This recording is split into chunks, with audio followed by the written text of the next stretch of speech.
তো আমি মহারাজ নই, মহারাজের চরণের দাস, দাসানুদাস, ক্ষুদ্র মাত্র।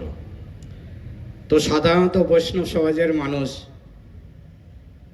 নিজের ধর্মটা নীরবে নিশ্চিন্তে করে, তারা এরকম প্রকাশ্য মঞ্চে তারা নিজেদের ভূমিকা রাখেন না।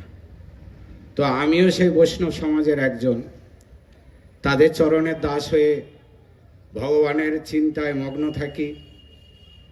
কিন্তু সেই মৌনতা আমার আর রইল না।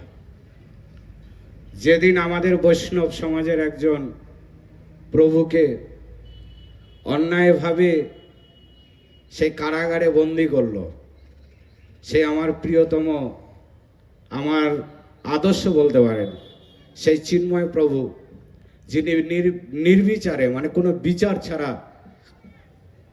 তিনি কারাগারে বন্দী আছেন। কিন্তু কেন? তার কি প্রয়োজন ছিল?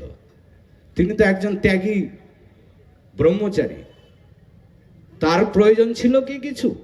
তিনি নিশ্চিন্তে হরিনাম জপ করছিলেন, প্রচার করছিলেন, প্রসাদ পাচ্ছিলেন। কিন্তু তার বিবেক চেতনায় কি জেগেছিল? যে বাংলাদেশ থেকে লক্ষ লক্ষ হিন্দুরা আমাদের হরসিদ্ধা তিনি স্মরণ করালেন। আমরা গল্প শুনেছি, আমার বাবা ঠাকুরদারা ৭৪ বছর আগে ভারতবর্ষে এসছেন। দাদুর কাছে, জেঠুর কাছে যখন গল্প শুনতাম তখন ছোট ছিলাম, কিন্তু সেই গল্প যে আজকে বাস্তবায়িত এই বয়সে এসে দেখতে পাবো কল্পনাও করিনি। আমাদের দীপু দাস, আপনারা নিশ্চয়ই টিভি দেখেন, দেখেছেন কিভাবে সেই মধ্যযুগীয় বর্বরতা একটা সম্প্রদায়, একটা সমাজ করছে। তারা ধার্মিক, তারা ধর্মের নামে উল্লাস করে এইভাবে হত্যা করছে। কিন্তু আমার সনাতন ধর্মে তো এরকম নেই। আমি সেই যুব বয়স থেকে কলেজ পাস করে আমি বৈষ্ণবীয়তা অবলম্বন করেছি, আমি আমার ধর্ম করছি, আমি আমার ধর্মের শ্রেষ্ঠত্ব, উদারতা, সহিষ্ণুতা নিয়ে আমিও গর্বিত।